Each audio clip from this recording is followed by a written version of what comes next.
Buenos días.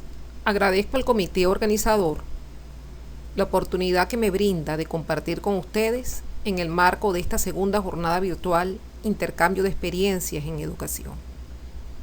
En especial, desde mi experiencia docente investigativa como profesora de matemática en la Universidad Pedagógica Experimental Libertador, Instituto Pedagógico de Maracay, e integrante del Núcleo de Investigación en Educación Matemática y del Centro de Investigación en Enseñanza de la Matemática usando nuevas tecnologías, quisiera compartir con ustedes lo relacionado con la investigación en pensamiento geométrico y didáctica de la geometría.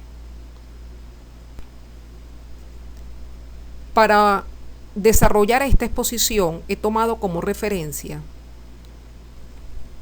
el capítulo La investigación en pensamiento geométrico y didáctica de la geometría, publicado en el año 2015, conjuntamente con el doctor José Ortiz, en el libro Investigación en Educación Matemática, aportes desde una unidad de investigación.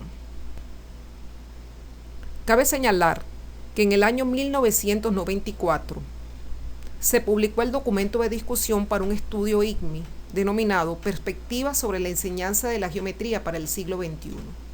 En dicho documento se plantea un conjunto de preguntas claves relacionadas con, en primer lugar, con las razones que justifican la enseñanza de la geometría en los distintos niveles educativos, especialmente en educación primaria y educación media, los fines que se persiguen con su enseñanza, los contenidos o temas susceptibles de ser enseñados, así como las estrategias, materiales y recursos didácticos idóneos para abordar el proceso de enseñanza-aprendizaje de la geometría, enfatizando en dos aspectos fundamentales: la innovación educativa y la formación docente. Este es un asunto clave, la formación docente del maestro o del profesor que enseña matemática, que enseñará los temas y tópicos geométricos, especialmente en educación primaria y educación media. Una vez publicado este documento de discusión, este estudio, los participantes se reunieron en Catania, Italia, y sale publicado en el año 1998 el libro intitulado Perspectivas sobre la enseñanza de la geometría para el siglo XXI. En dicho libro se tratan asuntos claves relacionados con la enseñanza-aprendizaje de la geometría. En primer lugar, la evolución histórica de la geometría y su relación con el mundo real, la evolución del razonamiento geométrico, la presencia de la geometría en los currículos de matemática, el uso de los llamados software o ambientes de geometría dinámica y lo relacionado con la formación docente. Sin lugar a dudas, este estudio IGMI sirve de guía para la investigación en pensamiento geométrico y didáctica de la geometría durante la primera década del siglo XXI.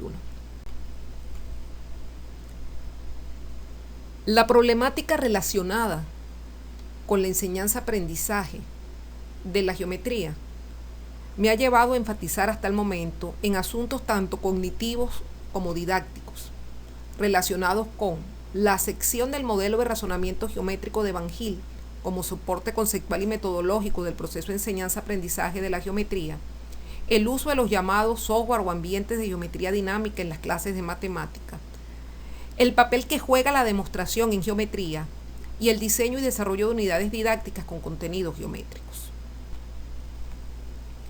Este documento tiene como propósito mostrar los aportes teóricos de la investigación en y sobre pensamiento geométrico y didáctica de la geometría, teniendo como referencia la revisión de la literatura especializada, así como los hallazgos de las investigaciones realizadas desde el Centro de Investigación en Enseñanza de la Matemática usando nuevas tecnologías, CINENT, que funciona en la Universidad Pedagógica Experimental Libertador, Instituto Pedagógico de Maracay. Cabe señalar que el modelo de razonamiento de Van Gil, modelo desarrollado por Pierre-Marie Van Gil en su tesis doctoral publicada en el año 1957, es entendido o es asumido como el soporte conceptual de estas investigaciones, como lo demuestra la revisión de la literatura especializada. El modelo geométrico de Van Til es considerado aún en la actualidad el marco más provechoso para organizar la enseñanza de la geometría y realizar una correcta evaluación del aprendizaje comprensivo de los estudiantes. Este modelo trata de responder fundamentalmente a una pregunta: ¿cómo se aprende geometría? Lo cual nos lleva a preguntarnos cómo evoluciona el razonamiento geométrico. Y una vez que nosotros conozcamos o tengamos una respuesta aproximada a cómo se aprende geometría, organizar el proceso de enseñanza-aprendizaje en un conjunto de fases que favorezcan ese proceso de aprendizaje, de manera tal que el modelo de Van Til comprende un componente descriptivo, que son los llamados niveles de razonamiento geométrico, pero también un componente prescriptivo, que serían las llamadas fases de aprendizaje. Les invito, por ejemplo, a revisar el artículo de Gutiérrez y Jaime del año 2012 sobre reflexiones sobre la enseñanza de la geometría en primaria y educación secundaria, donde se muestran aplicaciones del modelo de razonamiento geométrico de Van Til. En relación a los niveles de razonamiento geométrico, hay que entender que Van Til propone que los estudiantes, la evolución del razonamiento geométrico de los estudiantes avanza a través de una sucesión de niveles. Esos niveles serían, en primer lugar, un nivel de reconocimiento, en el cual el estudiante reconoce a las figuras o cuerpos geométricos por la forma global. En ese momento no enfatiza en cuáles son las partes que los componen o las relaciones existentes entre los elementos que lo forman. Es decir, un niño reconoce un triángulo, un cuadrilátero o un círculo por su forma global, pero posiblemente ese niño no va a ser capaz de entender que un triángulo tenga 3 lados o tenga 3 ángulos internos, y que sería posible trazar 3 alturas, o 3 medianas, o 3 bisectrices, o 3 mediatrices. Él reconoce la figura por su forma global. Si nosotros pensamos en un niño de preescolar, siempre me gusta colocar este ejemplo, los padres se sienten orgullosos porque los niños son capaces de reconocer las figuras geométricas. Pero debemos darnos cuenta que para ese niño hay triángulos pequeños, triángulos grandes, o hay triángulos amarillos, o hay triángulos rojos, o hay triángulos azules. Es decir, él le atribuye propiedades no relevantes a la figura geométrica, porque él lo que observa es la apariencia global. Luego tendríamos un segundo nivel, que es el nivel de análisis, donde ya el estudiante es capaz de reconocer las partes o elementos que componen una figura. Entonces sí tiene sentido, por ejemplo, que reconozca que un triángulo tiene 3 lados y que tiene 3 ángulos internos, o que un cuadrilátero tiene 4 lados, 4 ángulos internos, pero es posible trazar 2 diagonales. Pero aún en ese momento quizás no sea capaz de entender que una clase de figura geométrica puede formar parte de otra. Una expresión como un cuadrado es un rombo y un rectángulo sería difícil de entender para un estudiante en el nivel de análisis. Luego tendríamos el nivel de clasificación. Ya aquí, algunos también lo llaman de deducción informal, es capaz de ir estableciendo relaciones entre los elementos que componen una figura. Quizás se percate, por ejemplo, que en un paralelogramo la diagonal de un paralelogramo puede descomponerlo en 2 triángulos congruentes, aunque no tenga la posibilidad de realizar una demostración formal. Quizás se limite simplemente a la verificación empírica. Quizás reconozca, por ejemplo, que entonces el rombo, el cuadrado y el rectángulo forman parte de una clase de cuadriláteros que son los paralelogramos, y que estos a su vez forman parte, por ejemplo, de la clase de los cuadriláteros convexos. Pero aún quizás no tengan la posibilidad de validar una propiedad o hacer una demostración. Esto lo lograría en un nivel de deducción formal. Hay un quinto nivel, que algunos autores lo llaman rigor lógico, y que muchos autores dicen que simplemente ha sido descrito a nivel teórico, porque en la práctica, en el ámbito educativo, se ha trabajado con los 4 primeros niveles: reconocimiento, análisis, clasificación y deducción formal. Una vez conociendo cómo evoluciona el pensamiento geométrico a través de la sucesión de estos niveles, que inicialmente se pensaban que eran niveles discretos, pero que la investigación ha demostrado que hay una continuidad de uno a otro, y que habilidades geométricas que estaban implícitas en un nivel se manifiestan en el siguiente, es relevante organizar el aprendizaje mediante un conjunto de fases. La fase que se recomiendan en el modelo Van Hill, en primer lugar, es la fase de información. El docente tendría la oportunidad de dar a conocer información relacionada con el tema. Esto guardaría parte con lo que nosotros llamamos el inicio de la clase, con la introducción. Luego, entraría en actividades guiadas o dirigidas.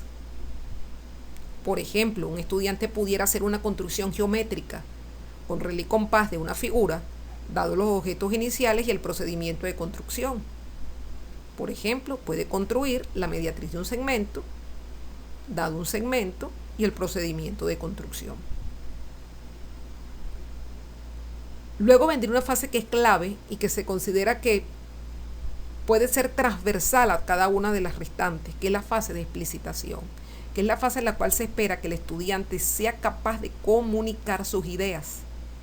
Es decir, en función de la información recibida y las actividades que haya realizado durante la fase de orientación guiada o dirigida, él será capaz de reconocer objetos geométricos, identificar atributos relevantes, establecer relaciones entre los objetos que intervienen en esa construcción, por ejemplo, y verbalizar, ya sea de forma oral o por escrito, lo que ha logrado observar.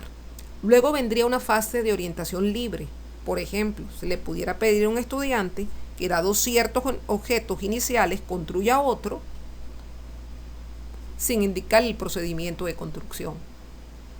Y es fundamental la fase de integración, porque en esta fase de integración es donde el estudiante logra presentar un resumen, las conclusiones más relevantes del tema objeto de estudio.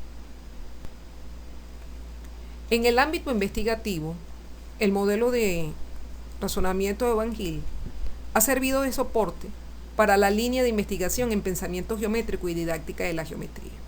En el marco de esta línea, adscrita al Centro de Investigación en Enseñanza de la Matemática usando nuevas tecnologías que funciona en López Maracay, se han desarrollado un conjunto de proyectos. Un primer grupo de proyectos ha estado orientado a identificar los conocimientos y habilidades geométricas puestas en práctica por estudiantes de educación media antes o después del estudio de ciertos temas. Temas tales como la geometría del triángulo, círculo y circunferencia, transformaciones en el plano, el teorema de Pitágoras.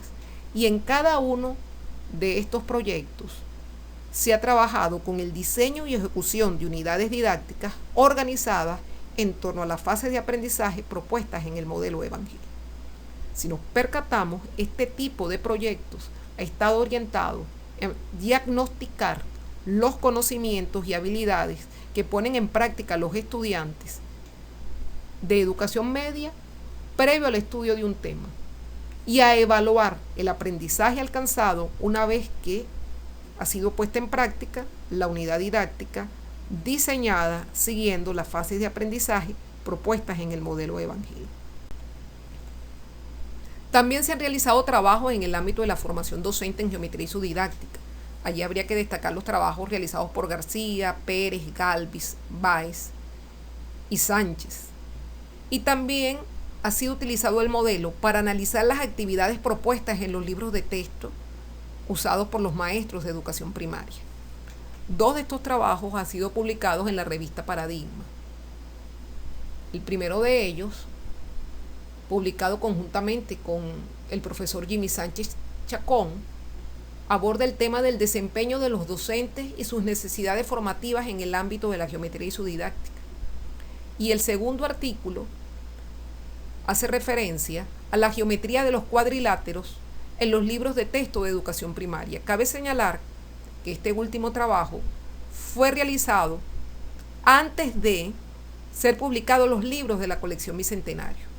Por lo tanto, los libros que fueron analizados fueron los libros de cuarto, quinto y sexto grado, más usados por maestros de educación primaria, y que fundamentalmente eran las llamadas enciclopedias, en este caso particular, Didáctica, Caracol y Girasol. Y se tomó como referencia el tema de la geometría de los cuadriláteros.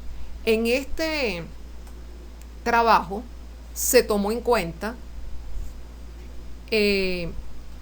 cuáles eran las habilidades geométricas que el estudiante tendría que poner en práctica para desarrollar cada una de las actividades planteadas en estos libros. También se ha echado mano del análisis de contenido de temas geométricos como soporte para el diseño de unidades didácticas para la educación media. Cabe señalar que el análisis didáctico, análisis que abarca una fase de contenido, el análisis cognitivo y el análisis de la instrucción, se ha favorecido por la aplicación del modelo de Van Gil, con énfasis en el análisis cognitivo, que serían los niveles de razonamiento geométrico, y el análisis de la instrucción, si tomamos en cuenta las fases de aprendizaje. En las memorias de la sexta jornada de investigación en educación matemática, celebrada en el año 2013 en López Maracay, se reportan algunos de estos trabajos. Otro tema de interés para la investigación en pensamiento geométrico y didáctica de la geometría es el tema de la demostración. Todos conocemos que a partir de la publicación de los elementos de Euclides, el conocimiento geométrico comienza a organizarse a partir de ciertos términos no definidos y axiomas, de donde se deducen los teoremas mediante reglas de razonamiento lógico deductivo. No obstante, también conocemos, dado el carácter empírico práctico que la geometría tuvo en sus inicios, un porcentaje significativo de los conocimientos geométricos se obtuvo a partir de la observación y experimentación, lo cual significa mediante las mediciones y construcciones, es decir, mediante la aplicación del método inductivo. Es decir, desde su surgimiento, la geometría ha estado vinculado tanto al razonamiento inductivo como al razonamiento lógico deductivo. Por ello, Fetisov, en su libro La demostración en geometría, señala lo siguiente: por supuesto, los primeros conocimientos geométricos del hombre se obtuvieron por el método inductivo, a partir de un número muy grande de observaciones y experimentos. No obstante, conforme creció el conjunto de conocimientos geométricos, se descubrió que podían obtenerse muchas verdades a partir de otras, por medio de la deducción, sin recurrir a las observaciones o a los experimentos. Esto tiene implicaciones didácticas y es importante tenerlas en cuenta, dado que, como lo señala Fetisov, en sus inicios, un número significativo del conocimiento geométrico surge es a partir de la observación, de reconocimiento de patrones, de regularidades y experimentos que involucraban construcciones y mediciones. Es clave que este tipo de actividades estén presentes en el aula de clase, como actividad de inicio que me sirva de puente para llegar al reconocimiento de propiedades invariantes de una figura, de las llamadas características invariantes, formular conjeturas y por lo tanto surge la necesidad de la validación. Y de esa manera nos aproximamos a lo que sería el razonamiento lógico deductivo. Por lo tanto, cuando se aborda el tema de la demostración en geometría, es clave tomar en consideración tres aspectos. En primer lugar, lo epistemológico, es decir, la naturaleza de la geometría como disciplina matemática, como disciplina científica. La geometría está centrada en el estudio de la forma, en el estudio del tamaño. Es decir, cuando uno piensa en geometría, surge un conjunto de contenidos claves, por ejemplo, las construcciones geométricas con regla y compás, la equivalencia entre figuras, lo cual nos permite, por ejemplo, el cálculo del área de una figura, el tema relacionado con la congruencia y no podemos, digamos, olvidar como ideas centrales el tema de la semejanza. Es decir, son algunas ideas geométricas claves y esas están implícitas en el modo como ha venido evolucionando el conocimiento geométrico. Además, el hecho de que en sus inicios la geometría tuvo un carácter empírico práctico y el papel que jugó el método inductivo, así como a partir de la publicación de los libros de los elementos, el conocimiento geométrico y en particular el conocimiento matemático comienza a organizarse en el seno de una teoría axiomática. Esos son elementos claves a tener en cuenta cuando se trabaja el tema de la demostración. Otro aspecto fundamental es lo didáctico, es decir, preguntarnos cuáles serían las habilidades geométricas que un estudiante tendría que poner en práctica para llevar a cabo la demostración. Y desde el punto de vista didáctico, ¿cuál sería el tratamiento didáctico que debemos darle al tema de la demostración cuando trabajamos, por ejemplo, en el contexto de un ambiente de geometría dinámica? Entendiendo que un ambiente de geometría dinámica no es más que un conjunto de programas computarizados que nos permiten realizar una construcción con regla y compás, con la particularidad que ésta adquiere un carácter dinámico, es decir, algún elemento en la figura puede ser arrastrado, supongamos un vértice de la figura, y eso hace que la figura sea sometida a una transformación. Pero aquellas propiedades invariantes, siempre por supuesto que la construcción sea consistente, van a poder ser visualizadas. Si nosotros dibujamos un triángulo, trazamos sus medianas, nosotros nos vamos a percatar que las medianas se intersecan en un punto. Ese punto lo llamamos baricentro. Y si tomamos la distancia que hay de un vértice al baricentro y del baricentro al punto medio del lado opuesto, nos vamos a dar cuenta que la mediana queda dividida 2/3, 1/3, y que esa propiedad se va a mantener invariante independientemente del tipo de triángulo. Entonces, en este caso, el ambiente de geometría dinámica me favorece la construcción, la exploración y el reconocimiento de patrones. Y ese reconocimiento de patrones y regularidades es la base para la formulación de conjeturas y por ende tener la posibilidad de llegar a la demostración. Desde el punto de vista epistemológico, quisiera destacar dos elementos claves por sus implicaciones didácticas. En el ámbito del aula de clase de matemática, se ha enfatizado en el contexto de justificación, es decir, en las demostraciones. Pero se ha descuidado el contexto de descubrimiento. Por lo tanto, los estudiantes no sienten la necesidad de llevar a cabo una demostración, o en todo caso, se limitan a memorizar una demostración realizada por el profesor en el aula, pero no es capaz por sí solo de desarrollarla.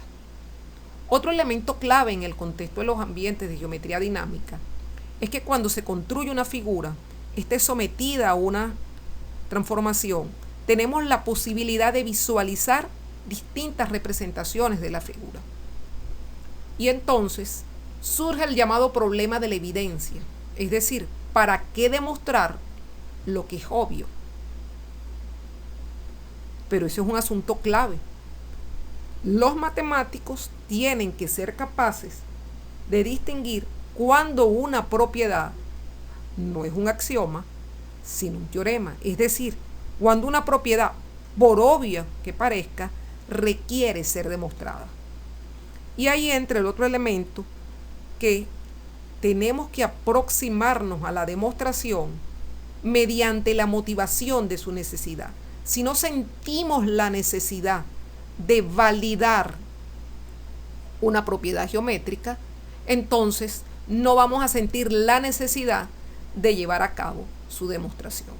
Entendiendo en este caso que la demostración en el ámbito escolar puede, por ejemplo, quizás en una etapa inicial, reducirse a una explicación. Es muy común que nosotros le preguntemos a nuestros estudiantes y luego le digamos, justifica su respuesta. ¿Qué le estamos pidiendo en ese momento? Quizás no una demostración formal, pero sí que nos dé una explicación. Y la explicación puede ser un paso que nos conduzca progresivamente a una demostración con cierto rigor formal. Otro elemento fundamental relacionado con la demostración es que tenemos que atender los aspectos cognitivos, es decir, ese conjunto de procesos que se activan cuando llevamos a cabo una demostración o resolvemos un problema geométrico. Porque podemos entender que la resolución de problemas geométricos puede ser el contexto ideal para que surjan las demostraciones.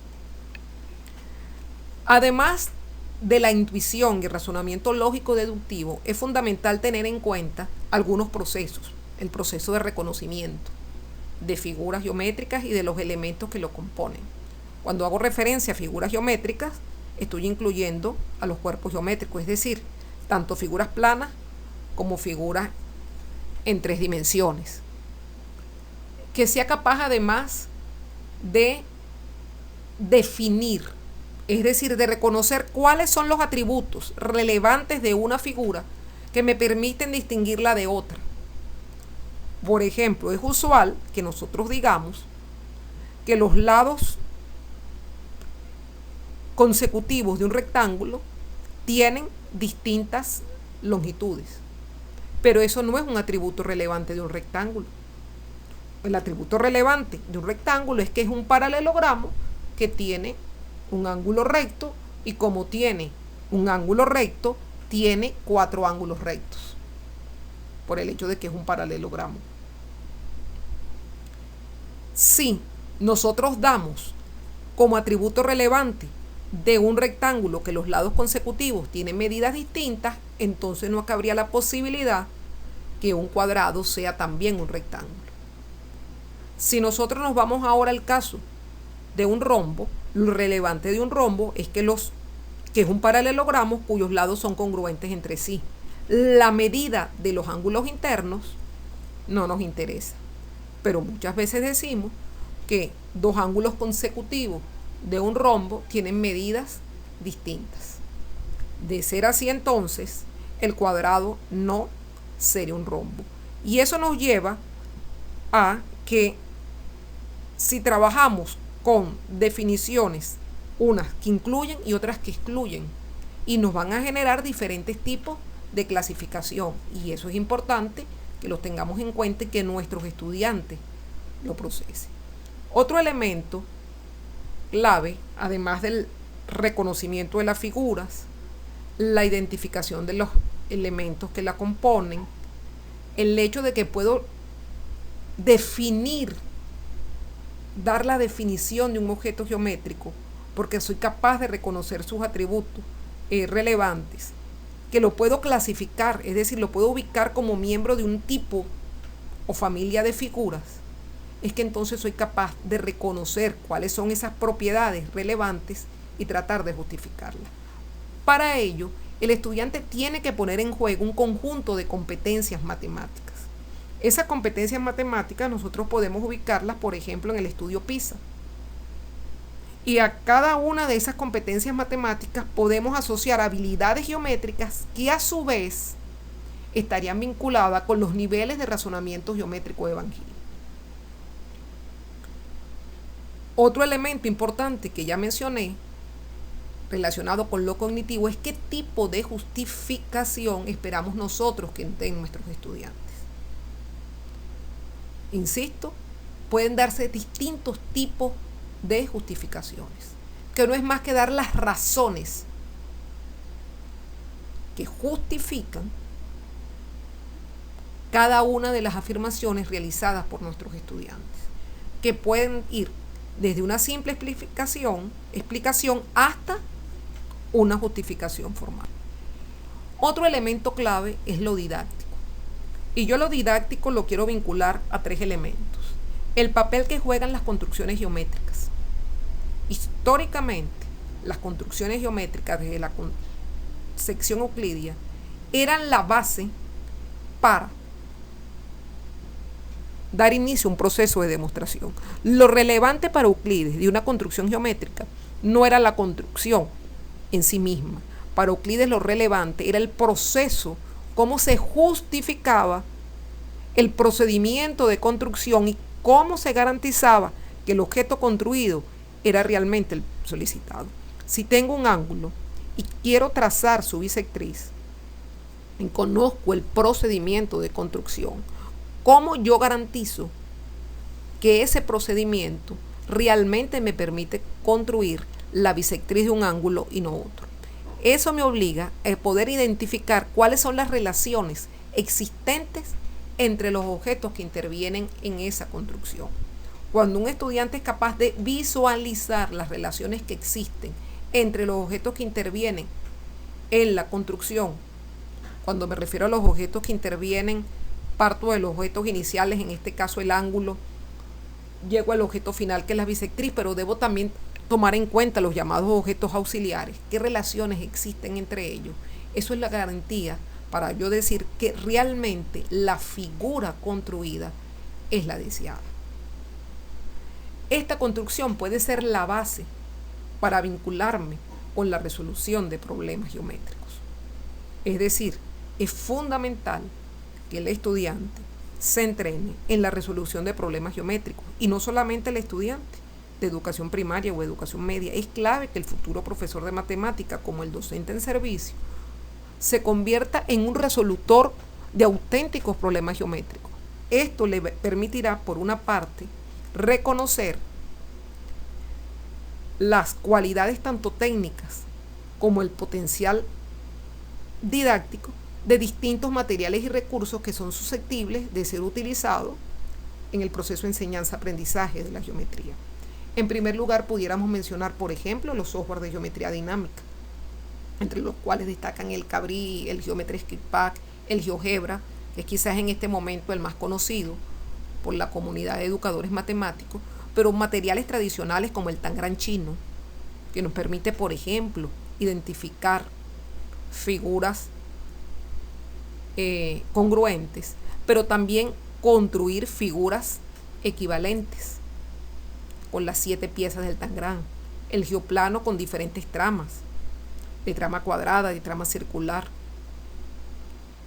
Es decir, el juego geométrico. Es decir, tenemos una gama de recursos que podemos poner a disposición de nuestros estudiantes mediante la propuesta o planteamiento de ciertas tareas.